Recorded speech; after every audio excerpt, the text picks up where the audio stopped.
Next हम group 15 के अंदर पी ब्लॉक के अंदर हाइड्राइड्स यानी कि फॉर्मेशन ऑफ हाइड्राइड्स को डिस्कस करेंगे। तो ग्रुप 15 एलिमेंट्स जब भी हाइड्रोजन के साथ मिलेगा तो हमें वो MH3 टाइप की फॉर्मेशन देगा। MH3 क्या होता है? MH3 M हमारे पास एलिमेंट है जैसे कि nitrogen, phosphorus, arsenic, antimony, bismuth. उन सभी के साथ तीन तीन हाइड्रोजन जुड़ेंगे। कंसेप्ट क्या है इसका? भाई नाइट्रोजन हो चाहे फॉस्फोरस हो चाहे कोई भी हो एलिमेंट हो, इनमें से इन सभी को 3 इलेक्ट्रॉन की जरूरत है अपना ऑक्टेट को पूरा करने के लिए। तो इनको 3 ऐसे एलिमेंट चाहिए जो इनको एक एक इलेक्ट्रॉन दे सके। तो हम 3 हाइड्रोजन को अगर ले लें तो सबसे बेस्ट है, क्योंकि हाइड्रोजन को भी अपना ऑक्टेट पूरा करने के लिए क्या चाहिए, सॉरी अपना डुप्लेट पूरा करने के लिए क्या चाहिए, एक इलेक्ट्रॉन चाहिए उनको। तो एक एक हाइड्रोजन आएगा, वो एक एक इलेक्ट्रॉन देगा, जिससे नाइट्रोजन का ऑक्टेट पूरा हो जाएगा। तो इसीलिए ये MH3 टाइप का जो है ना फॉर्मेशन बनाते हैं। तो आपने क्या करना है, इन सभी के पीछे H3 लगा देना है बस, ये फॉर्मेशन आपकी बन जाएगी।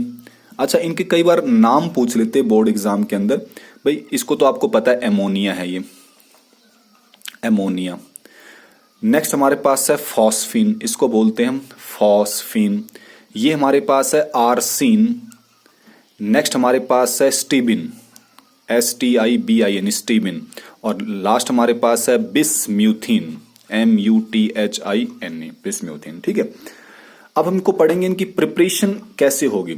तो प्रिपरेशन जनरली क्या होता है, ये जो हाइड्राइड्स होते हैं इनको हम बना सकते हैं by the reduction of trichlorides of these elements. इन एलिमेंट्स का ट्राइक्लोराइड का मतलब भाई ये एलिमेंट मैंने M से डिनोट कर दिए और Cl3 यानी कि ट्राइक्लोराइड, इनकी रिएक्शन मैं करवाऊंगा।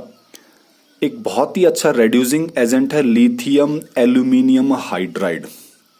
ठीक है, तो ये एक जनरल रिएक्शन है जिसमें M आपके पास ये बहुत सारे एलिमेंट्स हैं, नाइट्रोजन, फॉस्फोरस, आर्सेनिक, एंटीमनी और बिस्मथ। ठीक है, तो मेरे पास क्या क्या बनेगा यहां से इसको समझना है। एक तो MH3 टाइप बनेगा यही वाला, प्लस में यहां से लिथियम क्लोराइड, प्लस में यहां से एल्यूमिनियम क्लोराइड। ठीक है, ये बनेंगे। और इसको आप लोगे 4 टाइम्स, इसको 3 टाइम्स, यहां से बनेगा ये 4 टाइम्स, ये 3 टाइम्स और ये 3 टाइम्स। तो ये हमारे पास एक जनरल रिएक्शन बनेगी। ठीक है, इसको थोड़ा सा हम रफली समझ लेते हैं, सिर्फ अपने समझ के लिए। मैं MlCl3 को कुछ इस तरह से लिख रहा हूं भाई, इसको मैं ऐसे लिख देता हूं MCl3। कितनी बार? 4 बार ही लिख देता हूं, केवल समझने के लिए कर रहे हैं हम इसको और कुछ नहीं है। बाकी तो रिएक्शन आपको इसी को याद रखनी है, MCl3।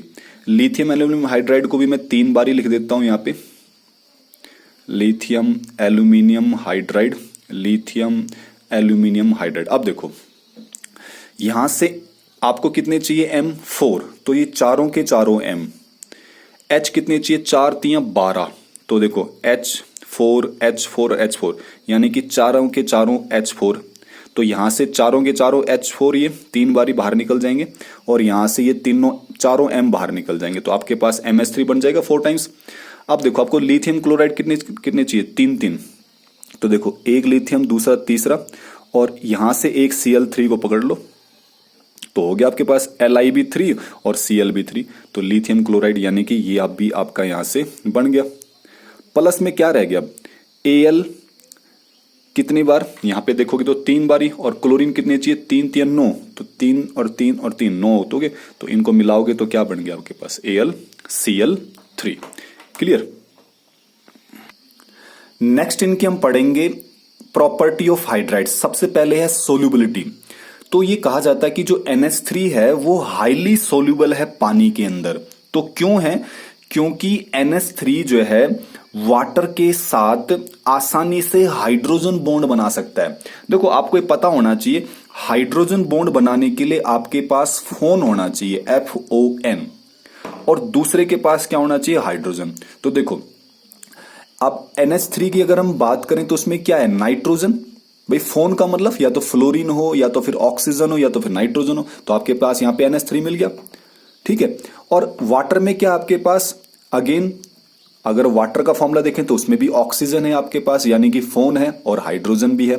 तो हाइड्रोजन बॉन्ड के लिए नेसेसरी क्या है कि एक के पास कम से कम फोन हो और दूसरे के पास कम से कम हाइड्रोजन भी जरूर हो, तभी जाके हाइड्रोजन बॉन्डिंग बनेगी। अब वाटर के पास भी हाइड्रोजन ऑक्सीजन है, इसके पास भी हाइड्रोजन और नाइट्रोजन है, यानी कि यहाँ भी ऑक्सीजन है, यहाँ पे नाइट्रोजन और हाइड्रोजन दोनों में, तो आसानी से ये क्या बना लेगा, हाइड्रोजन बॉन्ड बना लेगा। और हाइड्रोजन बॉन्ड बनाएगा यानी कि बॉन्ड बनाने का मतलब क्या है भाई, पानी में अगर आप किसी चीज को डाल रहे हो तो अगर वो उसके साथ बॉन्ड बना ले यानी कि मिक्स हो जाएगा वो, तो मिक्स का मतलब वो सोल्यूबल हो जाएगा। बाकी जो हाइड्राइड्स है वो इनसोल्यूबल होते हैं क्योंकि वो हाइड्रोजन बॉन्ड नहीं बना पाते हैं। देख लो आप भाई, इसको छोड़ के, ये पहले वाले को छोड़ के, क्या इसके अंदर फोन है किसी में? किसी के पास फोन नहीं ना, FON में से नहीं है तो नहीं बना पाएंगे, सीधी सी बात है। नेक्स्ट हमारे पास है बहुत ही इंपॉर्टेंट टॉपिक जिसका नाम है बेसिक नेचर। इसके अंदर क्वेश्चन बनता है कि जो NH3 होता है वो स्ट्रोंगर बेस है बाकी हाइड्राइड से, ठीक है, यानी कि बाकी हाइड्राइड्स उसके मुकाबले में वीकर बेस है। तो NH3 यानी कि अमोनिया स्ट्रोंगर बेस क्यों होता है, इसको समझते हैं।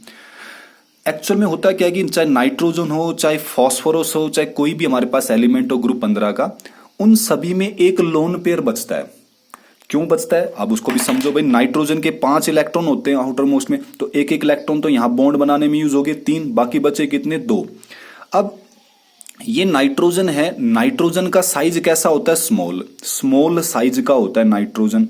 स्मॉल साइज होने की वजह से जो ये लोन पेयर के इलेक्ट्रॉन है इसके थोड़े से दायरे में रहते हैं, यानी कि स्मॉल वॉल्यूम है, यहाँ पे स्मॉल वॉल्यूम, इसका दायरा बहुत कम है।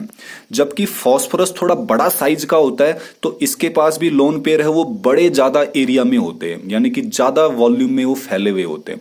देखो इसको समझने के लिए आप एक समझो भी, एक इंसान है जो अपने पास बहुत सारे पैसे लेके आया था, ठीक है, और अचानक से उसके पैसे, वो पैसे जो है ना किसी को दान करना चाहता था वो, और वो दान करना चाहता था लेकिन अचानक से मान लो उसके पैसे खो गए।